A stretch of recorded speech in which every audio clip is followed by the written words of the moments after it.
Walk us through exactly what they're telling us.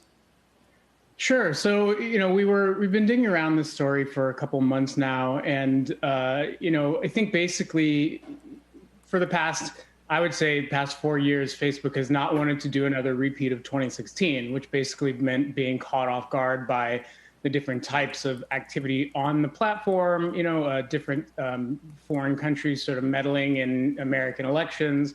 And so they've really been preparing for a type of scenario in which they can get everything in order before the election. And they've done that. They've had a number of elections to sort of prepare for that in the past few years.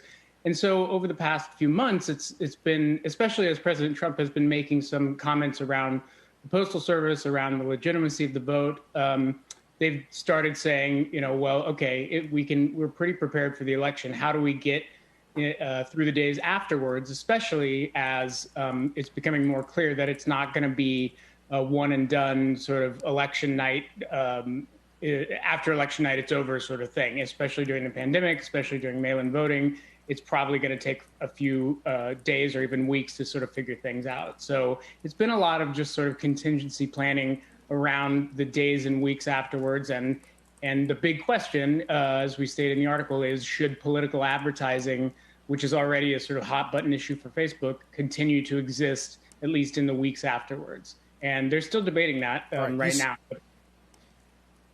Yeah, you say in your piece that Zuckerberg and his lieutenants have begun holding daily meetings about minimizing the possibility of the platform being used as a tool post-election.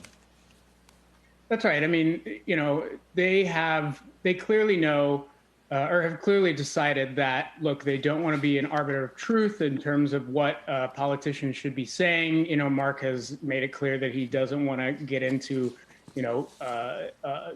whether Trump can basically spout lies on the platform or the Democrats and what they're sort of spreading as well. And so, but one thing that's been really important to Facebook is this idea of letting everyone vote and not disenfranchising voters. And I would say they've taken an increasingly hard line on the idea that if you're trying to sort of not sort of practice basic tenets of democracy, including letting people vote or talking about the results of the vote, that's an actual hard line in the sand they're willing to draw. And so this is where they're actually considering taking down political ads, which would be a big step for them. So, Mike, are they protective or secretive about these moves that they plan to make? Because it seems to me like something like a kill switch would be a lot more effective if the people who might be planning to exploit the platform didn't know it existed. Yeah. Yeah, I mean, look, I think this has been a real open question inside of the company for a couple of weeks at least now that we've known about it.